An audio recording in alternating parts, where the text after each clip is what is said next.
Dando as vindas para mais um episódio do nosso podcast Engenharia Limitada. Hoje recebendo aqui um grande amigo, um arquiteto da nova geração.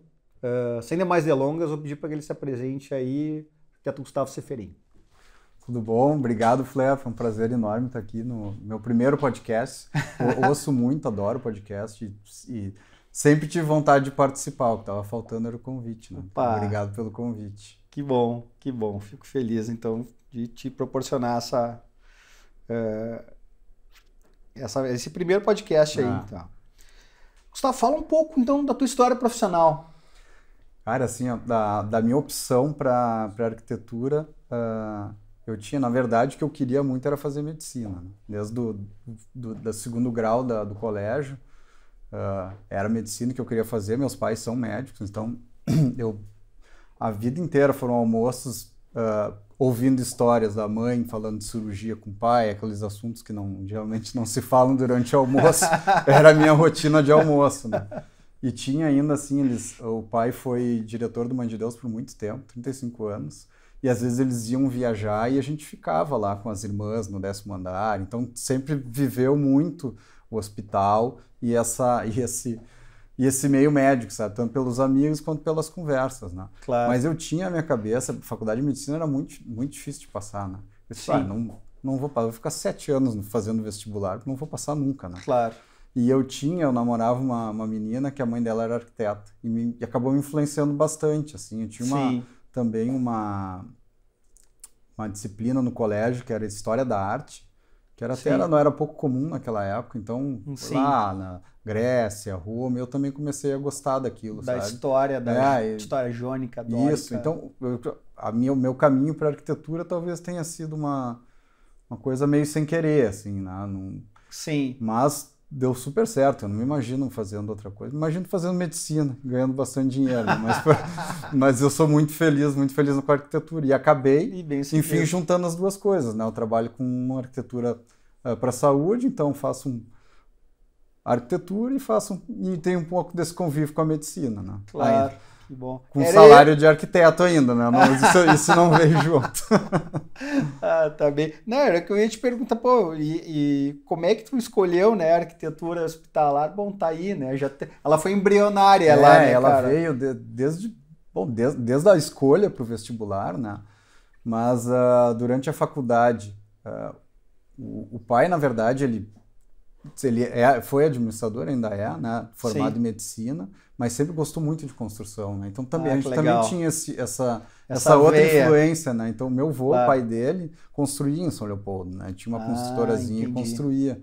Então né? Já tinha um pouco isso de família, né? Eu não cheguei a conviver, mas o pai sempre adorou muito, sempre fez muita obra, reforma, casa, né? Claro. Então a gente sempre veio acompanhando isso, né? Então, acho que talvez tenha influenciado também um pouco. Sim. Mas a ida para a saúde era muito disso, né? Tem essa convivência.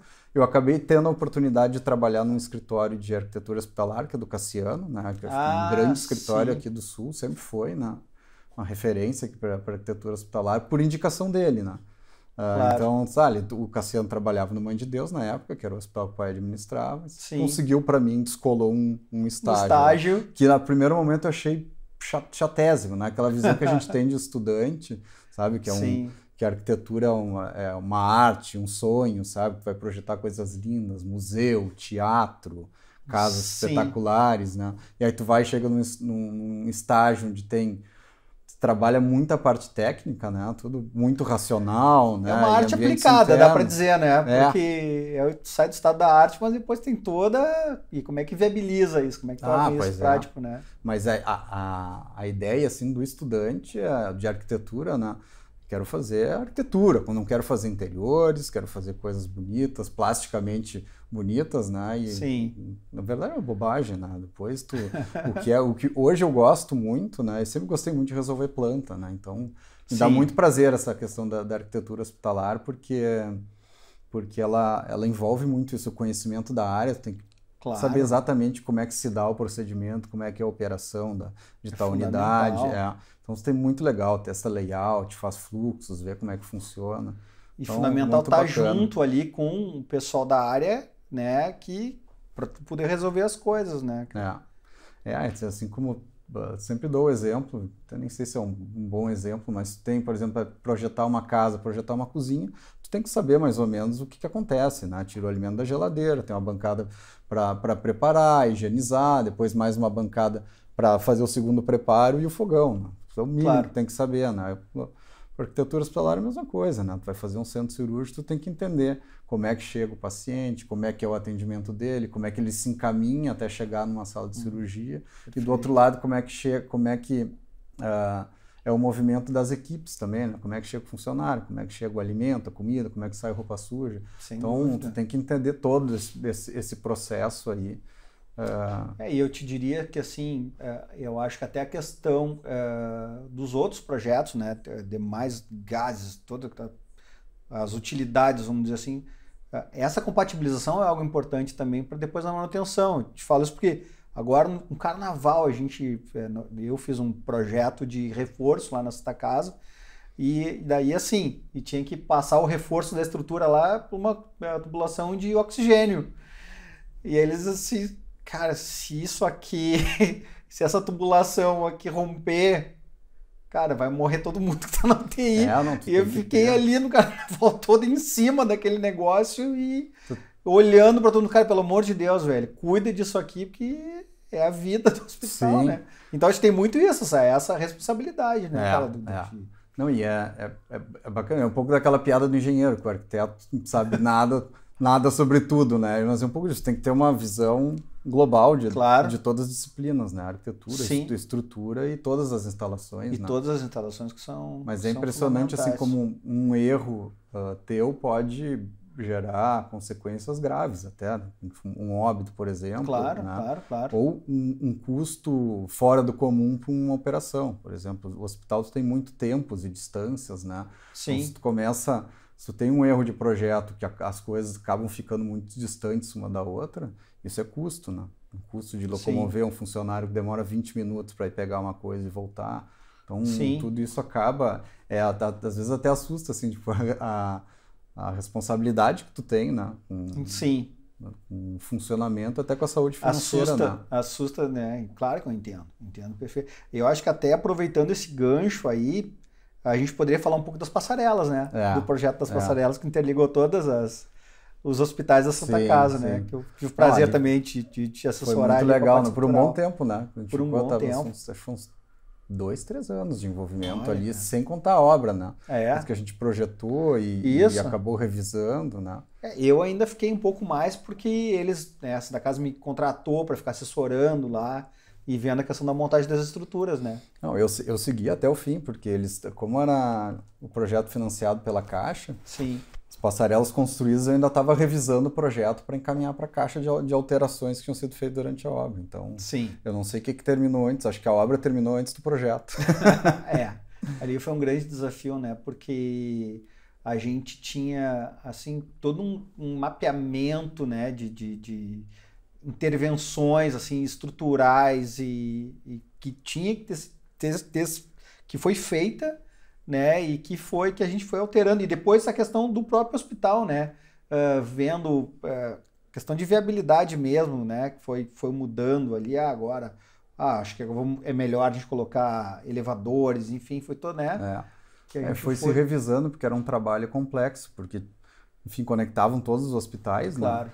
E aí tu tinha que conversar com a demanda de cada hospital, né? Isso a gente não conseguiu uma ordem assim fluida, né? Então o projeto ia indo e as conversas junto. Então às vezes a gente pensava em uma coisa e quando ia conversar com o responsável pelo hospital setor, onde tinha aquela chegada, disse, não, isso não vai funcionar pra gente. Precisa sair daqui e chegar lá na ressonância que vai estar no Dom Vicente Scherer, por exemplo.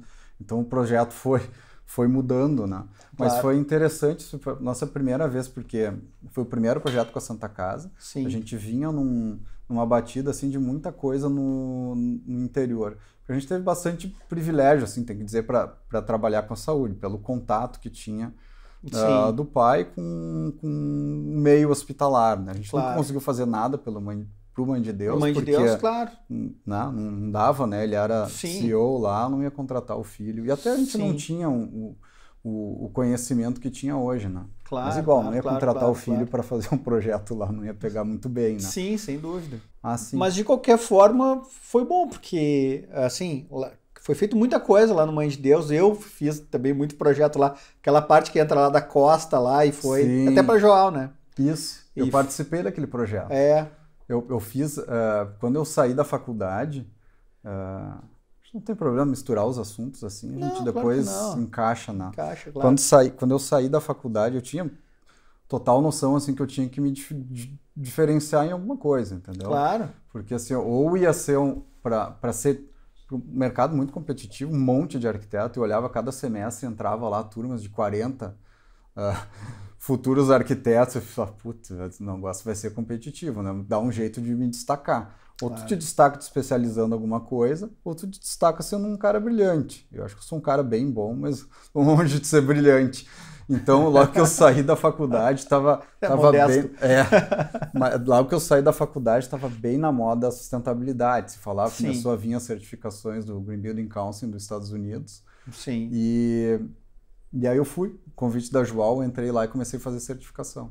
Sim. E aí o meu primeiro contato com a Joal, né? Fazia certificações em inglês dos prédios deles e mandava para os Estados Unidos. Sim. E aí fiquei fazendo algumas consultorias depois, e esse prédio, aquele anexo pela Rua Costa, né? Ali a gente prestou toda uma consultoria de sustentabilidade. No fim, pouca coisa foi aplicada, foi um trabalho legal que a gente fez. Sim. Mas esbarrava muito mais, hoje ainda esbarra em custo, né? Então... Sim. É sempre assim, né? Não adianta, a gente tem esse... Agora o segredo é conseguir conciliar as duas coisas, né? De fazer... As passarelas teve muito isso, né? Quando a gente recebeu o convite para fazer para a concorrência, já veio com algumas definições. Então, a passarela ela vai ter 5 metros de largura, vai ter 3,5 metros na circulação interna, vai ter uma passarela externa para manutenção de vidros e tal. Sim. E ia ser uma treliça com 4 metros de altura. Então, tinha algumas coisas pré-definidas, né? Claro. E foi muito um projeto de engenharia, né? É muito um projeto de engenharia. É que na metálica, né, eu costumo falar isso assim, que é muito importante esse desenvolvimento entre o engenheiro estrutural e o arquiteto, porque, tipo, se tu faz uma coisa muito legal, mas se eu não consigo conceber ela em termos de geometria e tal, algo que fique bonito e apresentável, tu acaba estragando a arquitetura do projeto, né? E é isso mesmo que eu ia te falar, assim, para mim o grande desafio dessas passarelas é como tu tornou ela uma obra bonita, né? Através do teu projeto, porque se não fosse, poderia ser só uma passarela, assim, sei lá, com cara de indústria, comum, né? Que não é o caso, né? Eu me dava um medo, assim, gigante, porque a Santa Casa é uma instituição histórica, tem alguns prédios que não são tão bonitos, mas tem prédios historicamente importantes, né? Sem dúvida. A gente ia passar com aquele troço impermeando todos os prédios, tem um impacto visual gigante, né? Sim. Primeiro a minha preocupação, sério, não tem nada tombado aqui que nós vamos tomar uma chamada do patrimônio, né? Mas igual o impacto que tinha, e é um impacto grande visual, né? Sim, muito grande. Ainda depois fizeram as torres ainda para subir os elevadores, então ficou mais impactante ainda, né? E eu acho que o sucesso das passarelas, acho que partiu muito assim de uma relação legal que a gente teve de projeto, né? Sim. Eu gosto de trazer sempre as outras disciplinas junto já no lançamento do projeto, porque assim eu tenho um vago conhecimento de estrutura metálica, a gente sai da faculdade com conhecimento muito grande em concreto. Sim, agora todos, a parte né? metálica Os civis também. Também. A arquitetura é muito forte, a gente até tem uma cadeira de estrutura metálica e uma que é compartilhado com uma cadeira de projeto e de estrutura metálica. Sim. Mas a gente sai, eu acho que todos, de base, acaba conhecendo muito sobre concreto e muito pouco sobre estrutura metálica. Então, o auxílio que tu me deu, assim, a gente trocava muito figurinha, tô indo para cá, como é que é a dimensão, como é que isso vai ser. Sim. Me ajudou, assim, me deu preencheu aquele gap de conhecimento que eu tinha de estrutura metálica, né? Sim. E ali acho que a gente foi construindo em conjunto uma solução que ficou bem bacana, né? E naquele caso ali foi uma obra que a gente teve que pensar muito, né, na logística de como, né, onde colocar os pilares, né? Isso aí Foi, né? Foi uma grande dificuldade que a gente teve, porque, mas isso, como é que isso fica para arquitetura? E como é que isso fica para montagem, né? Porque chegar ali, né? Acessar o complexo é complicado, né? Pelos dois lados, né? Foi muito complexo. Quantos trechos? Acabamos dividindo em diversos trechos de construção, né? Sim. Foi uma obra que teve que ter sido planejada com muito cuidado a montagem, né? Sim. Acho que mais que qualquer outra obra, né? Sim, sem dúvida. Mas o sucesso foi foi grande. Ela foi bastante premiada, foi trabalhoso, né? Tu recebeu premiações ali? A gente recebeu um prêmio pela estrutura, porque a gente pela cobertura, né? Pela estrutura de membrana. Isso, até a gente vai. A gente foi atrás ali. Era maravilhosa. Esse foi um projeto muito legal. Esse que está passando o Hall de São Francisco, porque a gente fez as passarelas e a gente acabou assim. A gente não ganhou nenhuma concorrência lá dentro, né? A gente acabou, para entrar, a gente fez um preço mais acessível para as passarelas, né? E depois acabou que não pegou mais nada, acabou pegando coisas específicas, por exemplo, o Hall de São Francisco, em que tinha uma demanda assim. Que é isso que a gente está vendo agora, né? Esse que aparece ali. Essas passarelas passando no meio. Que foi um pedido direto do Dr. Luquezzi, né? Nos chamou e a gente fez. E a cobertura foi engraçada, porque eles tinham uma engenheira que até hoje não trabalha mais lá, que é a Juliana Devos, junto com a Ellen Bandeira, que me chamou e disse, olha, a gente quer... Que tinha o Nora Teixeira, ia ser o grande hospital que é até hoje, né? O hospital de convênio. O novo, né? O novo, né? Maravilhoso. É o hospital que eu acho que vai impulsionar a Santa Casa para um outro nível de estrutura. Eles têm um nível de medicina excelente, mas... A estrutura, sempre achei que não caminhava junto, sabe? Os médicos muito bons. De hotelaria, talvez, né? Sim. Então se justificou, mas está lá no fundo o Hospital Nora Teixeira. Como é que vai fazer o cliente que vai entrar lá da portaria, vai passar por toda uma área descoberta e sem muito glamour, que era aquele lado dos fundos, era muita instalação, lembra? Sim, claro. Então, ela... Ainda é ali, acho que as docas são por ali. Tem muita docas, E a gente tentou, assim, tu vê, foi criada uma praça e a coisa foi dando um pouco mais de graça e glamour para essa passagem, né? Sim. Mas esse foi um projeto que a gente aceitou no risco. Então, nos chamaram e disseram, tu quer fazer? A gente tem um projeto para cá que a gente não vai executar, né? Era um projeto de um outro arquiteto. E a gente está querendo mostrar alguma coisa de impacto. Um desafio. Levar para desafio. Um desafio. Super desafio, né? E aí, olha, a gente vai ter uma reunião, acho que era 15 dias, acho que na diretoria, a gente quer levar uma proposta. Tu topa? Top, não. Foi lá. Legal. E foi feito uma imagem e eles aprovaram. Esse projeto, para mim, sempre foi uma descrença, assim, em várias etapas. Eu tinha certeza que não ia ser executado. Primeiro, eu tinha certeza que não iam aceitar, porque a gente fez uma coisa que ela tem uma inspiração no projeto lá da cobertura do parque de exposições lá de Milão, da Expo. Sim. A gente se baseou naquilo, mas eu achei que não ia aceitar pela diretoria, depois achei que não ia viabilizar financeiramente. Sim. Então pra gente, assim, foi muito, muito grande, assim, tu ter uma obra do porte de um escritório que nem o nosso, ter uma obra desse tamanho, né? Sim. É uma super estrutura. E cada triângulo desses aí tem uma medida, um ângulo diferente, né? Sim. Aí acho que são mais de 1.600 painéis de vidro. Muita coisa. Os vidros cada grandes, um é assim, cada um tem não tinha nenhum vidro igual. Uma loucura, né? E você vê como ela foi montada. Isso foi feito uma concorrência mesmo pessoal de São Paulo, da Abrafer. E esse ano a Abrafer é fera nesse tipo de estrutura. São muito bons, né? Eles tocaram a obra assim, ó. E o que eu achei muito interessante foram os andaimes, né? Eles tinham, tá vendo? Uma obra de arte, né? Tu vê os andaimes que iam acompanhando o movimento da cobertura, né? E iam montando, assim, num processo muito manual, artesanal. Né? Artesanal, É que para montar uma estrutura dessas, né? O desafio é montar, principalmente pelo local que é um local que não tem acesso, né? Porque E depois pela complexidade mesmo da casca, né? Pela forma dela, né? Porque ela não é E ela é, de novo, um projeto muito de engenharia, né? A gente conseguiu, fez quando a gente foi contratado, enfim, né? A gente fez o desenho e a ideia dela, primeiro, o que ela tinha de conceito? A gente tinha que proteger todo o acesso, né? Mas como é que eu vou fazer? Tipo, tem janela de internação, como é que eu vou passar essa cobertura para que não fique janela para baixo da cobertura, né? Esquentando, e que tivesse também a possibilidade de sair eu tinha muito medo da questão do PPC, porque a gente teve problema na passarela. A passarela não tinha nenhuma instrução específica para passarela. Lembra que eles queriam utilizar a norma para túnel?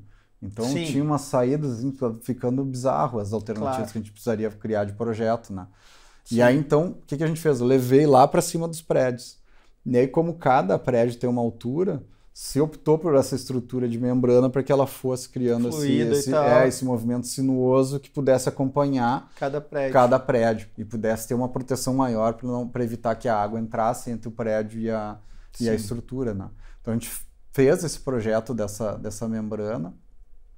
A gente teve bastante dificuldade aqui, né? Eu contratei um arquiteto de Recife que me ajudou com o software, né? Porque a gente tinha o desenho da membrana, né, feito. Sim. Mas para eu transformar aquilo num projeto... Isso.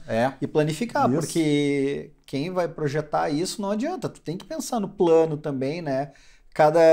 Por exemplo, o vidro, né? Para identificar todas essas peças, né? Tem que pensar cada uma é uma. E foi um projeto que acabou demorando bastante tempo, porque a gente teve que fazer um estudo que o maior... Essa imagem é ótima, porque ela pega a passarela junto lá, isso. Né, as conexões dela, saindo lá do edifício garagem, e pega a cobertura. Isso aí, olha, me emociona ver, assim, porque tipo assim, é um impacto, uma instituição histórica, né? E olha o impacto que os projetos que a gente trabalhou causam, né? Sim, é um impacto para a cidade, acaba meio que não querendo ser muito provinciano, mas é um ponto turístico, né, de certa forma, né? Agora vou te mostrar o hospital. Mas sabe que quando a gente fez a apresentação para a diretoria, a gente teve uma das... Tipo assim, qual foi o conceito para criar essa estrutura, né? Uma, assim, que fosse uma atração turística. Então, a gente fez uma brincadeira com... uma montagem do site do TripAdvisor e colocou ali uma foto do render que a gente tinha feito e botar a Rua da Saúde, que chamava na época. Foi bacana. E é autêntico, porque quantas cidades a gente vai, né, e vai para conhecer arquitetura, né? E olha, tem esse prédio, tem a Torre Eiffel, enfim, né? Sim. Então a gente criar isso é importante e tirar proveito, né? Acho que é o melhor exemplo da arquitetura, tirar proveito de uma cobertura que tu tinha que fazer para algo numa arquitetura fantástica que tá aí, né? Ela se descreve. O dia que inaugurou, na verdade, eles não fizeram a inauguração da cobertura, mas sim do Hospital Nora Teixeira. Mas montaram todo o evento embaixo da cobertura. Então tinha a Orquestra Sinfônica de Porto Alegre tocando lá. Foi muito legal. Um evento muito legal, assim, surreal, assim, ver... Um projeto nosso dessa grandeza aí. Sim, muito, muito legal, meus parabéns. E tu também teve um projeto lá, o Life Plus, que ele tá em Capão, é isso? Isso, ou Xangri-Lá? Xangri-Lá. Esse tu fez o projeto a gente inteiro, fez né? Inteiro, até mais, assim, porque ali foi...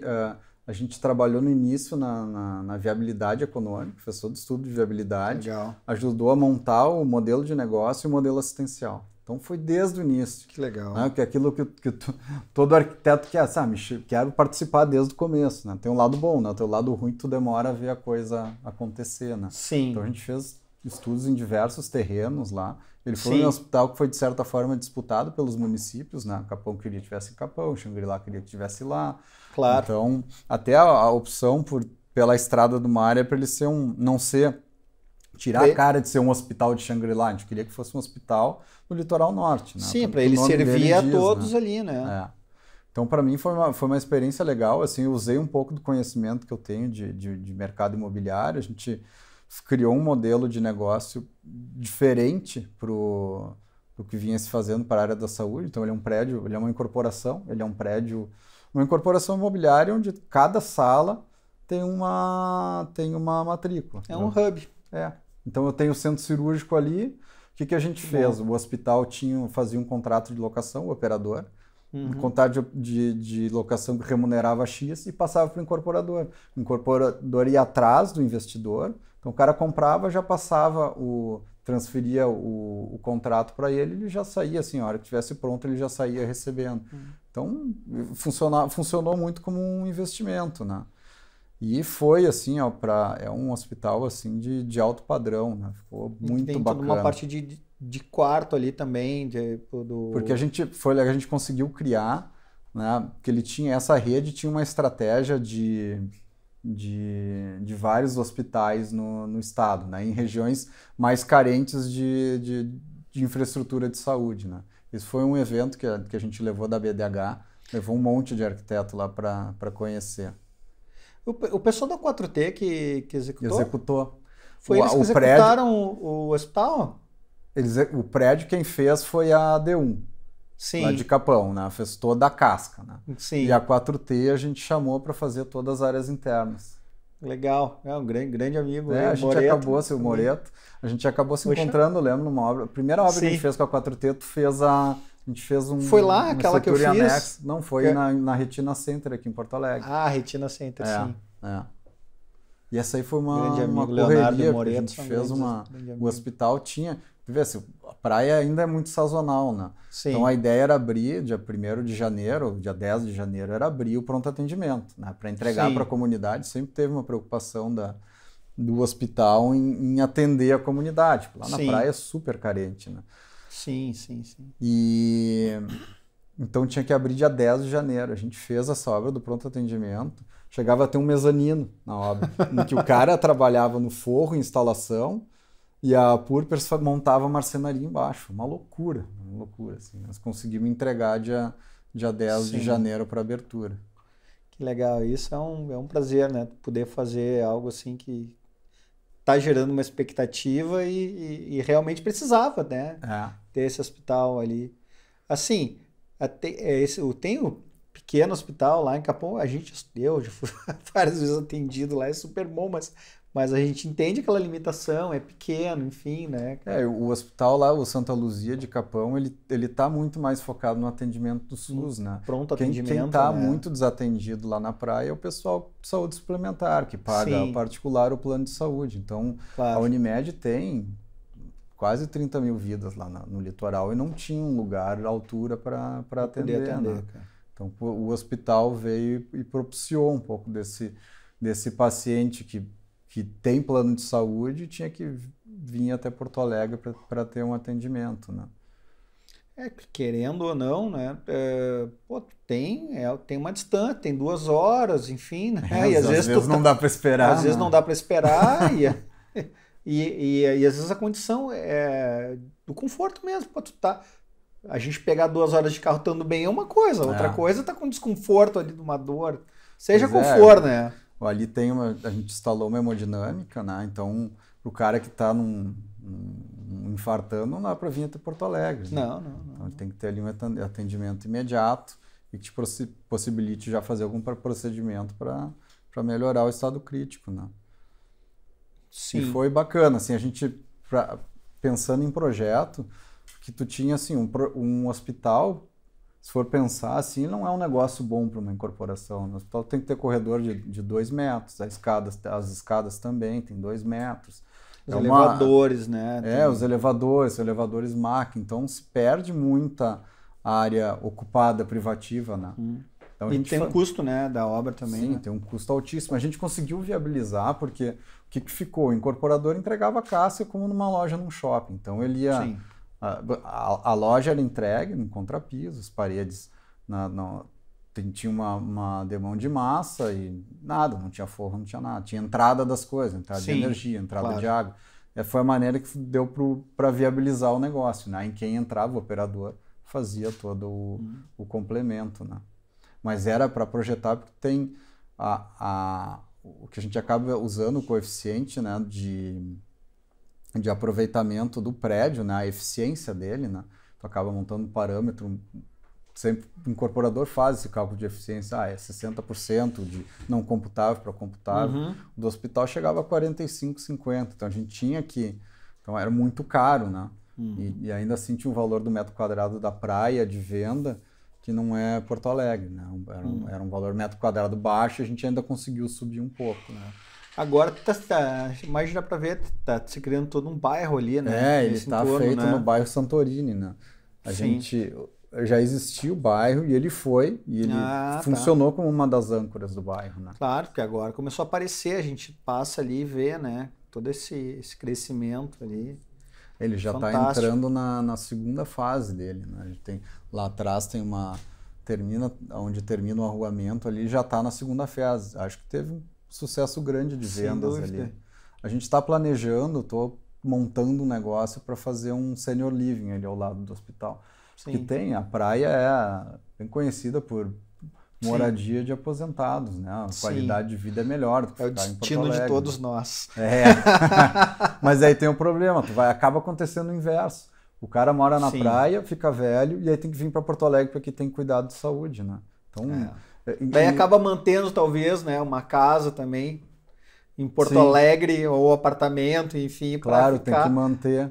Isso é bem comum também. Em Gramado também é assim. A gente está finalizando um projeto no Hospital em Canela, que vai ser um Hospital Pompeia, vai ser operado pelo Hospital Pompeia de Caxias.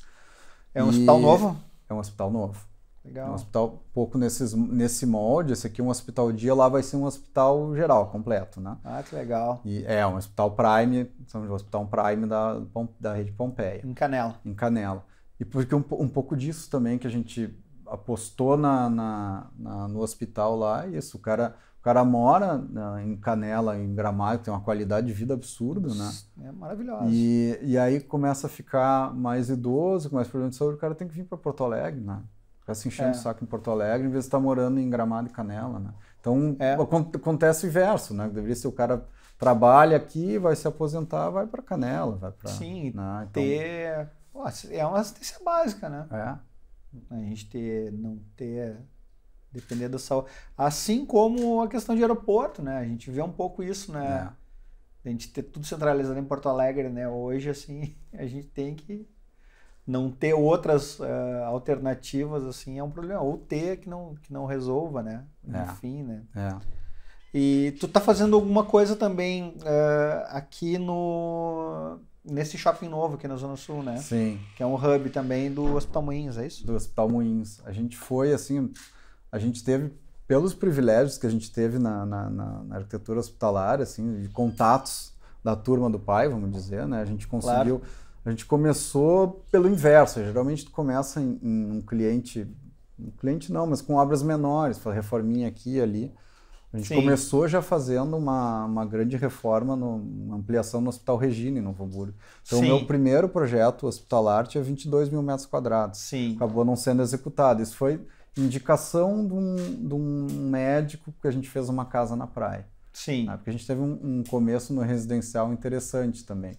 O escritório hoje faz saúde e faz residencial. Sim, é isso que eu ia te perguntar. O teu irmão trabalha contigo também? Trabalha comigo. É arquiteto, trabalha contigo. A gente começou assim, dá para dizer que desde a faculdade a gente tinha a faculdade para mim teve dois momentos. Né? Antes de eu ir, eu passei um ano morando em Londres. Né?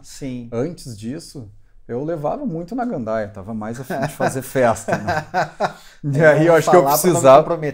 A gente entra muito novo na faculdade, né? Isso é verdade, então, isso é verdade. Acho que tu fez esse intercâmbio quando tu estava na faculdade. Eu consegui um estágio com um arquiteto na Itália. Que legal, velho. Mas eu não fui. Era o arquiteto Gianni Pallotta, nunca vou esquecer, ele trabalhava com restauro. Mas eu mandei um e-mail para ele. Na época não tinha ChatGPT, não tinha nada. Eu contratei uma tradutora que escreveu o e-mail em italiano. E aí eles responderam, não, vai ser uma honra te receber aqui. Era um estágio de 3 meses. Me parabenizou pelo meu bom italiano. E ali eu comecei a ficar nervoso. Então eu planejei uma viagem antes. Assim, eu fui Portugal, eu tinha uma prima que morava em Portugal. Aí aproveitei para conhecer um pouco da Europa. Claro. E aí quando cheguei em Londres... Aí me apaixonei por Londres, eu pensei, quer saber? Não vou me meter lá com o Gianni Pallotta, que acha que eu sei falar italiano, não sei falar droga nenhuma de italiano, passar vergonha. Sim. E aí acabei ficando em Londres sem muito planejamento, né? Sim. E aprendendo inglês, enfim. Foi aprendendo inglês com a vida, assim, claro, não acabei nem me direcionando para um curso. Foi importante, assim, para um amadurecimento. Claro, aprendi inglês, passei 1 ano lá, trabalhei num restaurante legal, assim, um restaurante que tinha uma estrela Michelin. Então, aprendi várias coisas. Legal. E aí voltei com outra cabeça para a faculdade. E aí comecei realmente a fazer a faculdade. Levar a sério. Levar a sério. E... Bom, pelo menos já tinha passado o básico ali, que é o genérico, daí tu já estava mais, provavelmente, né? E aí com o Marcelo, o Marcelo entrou 1 ano depois de mim, e a gente acabou trabalhando juntos. Então, era bom, cara. Fazia Nasceu as mesmas junto. Cadeiras e aí Sim. não fazia projetos juntos, mas trabalhava um do lado do outro em casa, né? Sim. E aí depois de formados, a gente, para sair de casa, né, e a gente alugou uma sala. Também não tinha uma ideia de escritório, né? Era uma sala para nós dois sair, não ficar o dia inteiro de pijama sentado na frente do computador, né? Então a gente saiu e começou a trabalhar com projetos acadêmicos. Então, tipo, eu fazia... Como a gente acabou se destacando, estava surgindo o SketchUp, né? Que é esse software de modelagem para arquitetura. Hoje, super difundido, né? Claro. Na época, ele era um pré-binha. E eu sempre gostei de ir atrás de novas tecnologias, né? E aí a gente entrou, ninguém fazia isso na faculdade, eu e o Marcelo começamos a fazer, a gente acabou sendo conhecido como os 2 caras que trabalhavam no SketchUp. Aí começaram a nos contratar, os estudantes, para a gente fazer... Para modelar para eles. Para modelar para eles o trabalho final de graduação. Então, a gente ficou 1 ano trabalhando assim. Até pouco mais do que isso a gente fez. Mas acabou envolvendo mais em trabalhos de graduação. Né? Mas imagina, só isso aí, eu sempre penso assim, a gente vai, ao longo da vida, vai unindo os pontos. Foi unindo os pontos, né? Poder, de lá do tempo, sempre gostou da medicina, daí achou uma área que te completa dentro da arquitetura. Fazer esse monte de modelo aí, com certeza você tem muita experiência, né? Imagina quantos modelos tu fez diferente um do outro, hora fez prédio, hora fez, né? E a gente teve o nosso primeiro trabalho de verdade, assim, como eu falei antes, a gente teve muito privilégio de ter o pai para nos levar para alguns caminhos, né? Sim, abriu porta. A gente teve um médico amigo do pai, o Jurandir, o Dr. Jurandir. Ele tinha comprado um terreno no Ventura, estavam recém surgindo os condomínios da praia, né, dando esse boom. E aí ele juntou um grupo de médicos e nos chamou. Disse, olha, vocês não querem fazer propostas para esse grupo e acabar pegando todos esses projetos? A gente tinha 1 ano de formado, só tinha feito trabalho de graduação até então, né? E a gente propôs um negócio legal, que foi fazer um primeiro modelo, um protótipo que a gente chamou. Então a gente fazia uma reunião com o cliente, mostrava o terreno, as demandas, e a gente fazia o projeto da casa e já mostrava em imagens tridimensionais, tudo. Primeiro assim, olha, é isso aqui, né? Para ver se assim, se o cara gostava da gente e do projeto, a gente ia em diante e aí entrava uma fase contratada. Então a gente fez uns 12 lançamentos desses. E tudo era um prazo de 1 mês. Pegava e 1 mês depois já entregava. Nossa. Acabou que fecharam 3. Tipo, para 2 guris recém-formados tá ótimo, né? Então, com 1 ano de formado, a gente já estava fazendo 3 residências na praia, né? Legal. E aí divulgou, né? A gente tinha uma arquitetura que a gente apostou que era meio nichada, hoje já não é. Não é tanto, não é, que era umas casas mais contemporâneas, uma referência muito mais de punta do que de Miami que se tinha na época, né? As casas lá de Miami, pé direito duplo, aquela porta toda envidraçada, né? Isso a gente nunca gostou. Então a gente apostou numa referência mais de punta, arquitetura contemporânea, tijolinho à vista e concreto aparente. Se nichou um pouco, mas acabou sendo muito procurado por esse tipo de arquitetura, né? A gente... tem um estilo de Miami lá que é bem tradicional, que eu não estou lembrando, mas ele é mais retrô, assim, talvez tu o telhadinho, parece um monte de carimbo, assim, que se faz. Eu tô para lembrar agora, daqui a pouco eu lembro. Quase me veio agora o nome. Tá, mas vamos continuar conversando que até o final eu lembro. Mas, enfim, para nós foi Art Deco. Tão legal. Mas esse é o estilo de Miami, fica bonito. Em Miami. Vai dizer, né? Aquelas prédiozinhos, os detetives. Já viu Detetives do Prédio Azul. Sim. Aquele prédio Art Deco. É muito legal. Foi legal. Meio arredondado, assim, com as coisas. Mas isso pra gente foi super bom, né? Porque a gente tinha que fazer a plaquinha de obra, a gente fazia umas placas imensas, assim, e botava o render da casa e acabavam nos ligando. Claro. Enfim, nós fizemos, acho que a gente deve ter hoje, acho que em torno de umas 25 casas na praia, assim. Muito legal. Então foi muito legal. E aí começou... Virou um nicho do teu escritório. Virou um nicho do escritório. Hoje então vocês fazem também. A gente faz muito, ele deve fazer uns 3 a 4 casas por ano. A gente ficou taxado durante um tempo por arquitetos que fazem casa no litoral. Então vinha para Porto Alegre, não, eles fazem casa na praia. Casa é um pouco diferente, mas é casa igual, né? Sim. E a gente conseguiu romper essa barreira, depois a gente faz bastante casa aqui também. Sim. Fez casa em São Paulo, isso foi interessante, porque Sim. quando começou a onda do Instagram, a gente começou a divulgar, a gente fez uma casa no condomínio marítimo, foi finalista de um prêmio de arquitetura da revista Abril, Arquitetura legal, e Construção, cara, bacana. E aí a gente postou, aí um arquiteto de São Paulo repostou, e uma mulher lá viu, gostou e nos ligou. Nós, de novo, ainda 2 gurizão lá, atende o Marcelo, você é de São Paulo. Aí já fui na Bina lá de São Paulo. Aí atende, primeiro achou que era piada, né? Mas no fim deu certo, a gente fez uma reforma enorme lá numa casa lá no Pinheiros. E essa cliente gostou, né? Tanto que nos indicou para fazer uma casa na Quinta da Baronesa. Sim. Quinta da Baronesa é um terreno lá, um condomínio em Bragança Paulista. E a gente foi visitar, tem a casa do Isai, do Márcio Kogan, só os arquitetos mais tops aí do Brasil estavam lá e a gente conseguimos um projeto lá. E ele já acabou nos alavancando um pouco mais, né? É muito bom a gente trabalhar com projeto, porque não tem limite, né? A gente pode trabalhar em qualquer lugar. Isso é muito legal. Agora, sim, o que eu acho que talvez, é uma pergunta que eu te faço, a questão do código de obras de cada cidade, talvez isso limite um pouco mais, né? Tem que estudar um pouquinho para ver o que se aplica em cada cidade ou não. Sim, a gente toma cuidado, sempre quando sai uma cidade que não está acostumada a trabalhar, né? Que sai da nossa zona de projeto, tem que dar uma boa estudada, né? Porque a gente vem com aquela memória na cabeça e com aquela empolgação de do código de obras aqui de Porto Alegre, legal e tal. Opa! Então vai, aí tem alguns cuidados que tu tem que ter para não tomar um tombo no meio do caminho. Né? Sim, pode chegar, né? E chega lá no final, putz, não aprova o projeto da prefeitura. Mas aí o engraçado é que esse primeiro, o Jurandir, esse foi quem nos indicou a fazer esse grupo, fazer as casas, nos indicou para o Hospital Regina para fazer essa ampliação. Eu não sabia muita coisa disso. Sabia do meu estágio com o Cassiano, tinha sido 30 dias, e dos trabalhos que a gente tinha feito para o arquiteto Jonas. Não conhecia muita coisa, mais de vivência que tive de PA, né? De hospital. E aí fui lá e tinha que resolver, tinha um fluxo, que tinha um cruzamento de fluxo, tinha do hospital, tinha um terreno baldio, centro clínico, tinha uma confusão de fluxos lá, e a gente sentou, eu sempre gostei de resolver esse tipo de coisa, né? E conseguimos resolver, apresentou também, a gente fez no risco, apresentou para o hospital, eles gostaram e me contrataram. Né? E aí eu fui atrás de uma especialização. Legal. O Cassiano tinha um curso na época, fiz a minha pós-graduação em...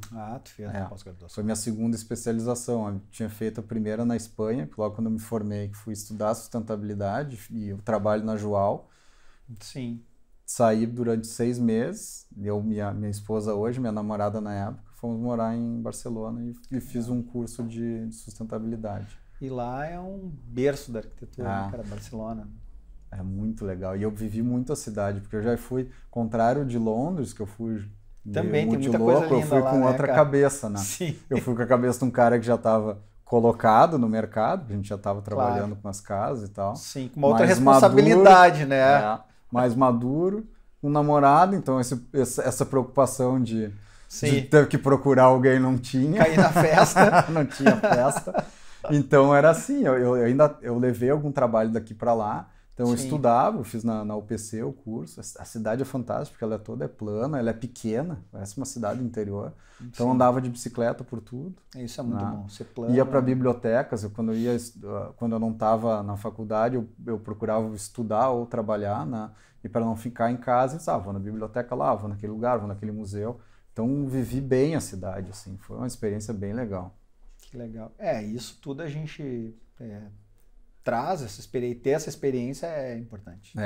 Não, e a referência, né? Eu sempre falo para o pessoal que entra lá no escritório, principalmente estagiário, né? Tu tem que viver, tem que olhar muito, né? Não que chega de manhã, olha o arquivo dele, procura alguma coisa, estuda projeto, né? Sim. É a referência que fica lá no fundinho, né? É aquilo que te inspira ou que tu não sabe, como é que eu tive essa ideia, como é que tive essa criatividade. Tá lá, né? Porque as soluções estão aí, né? Dificilmente tu consegue ser muito inovador, né?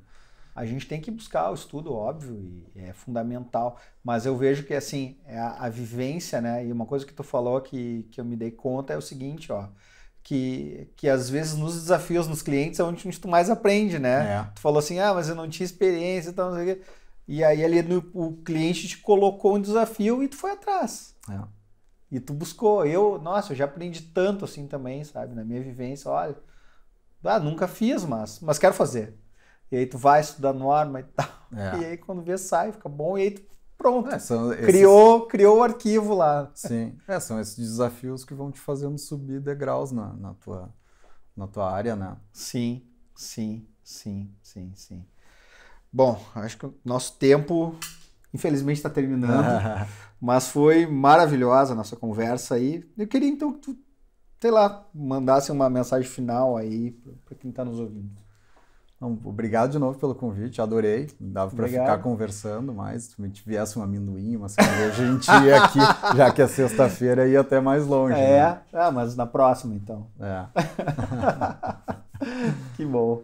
Não, eu acho que uma mensagem final, assim, acho que para os arquitetos, os engenheiros, que talvez estejam nos ouvindo, né? Acho que invistam, né? Estudem, se desafiem.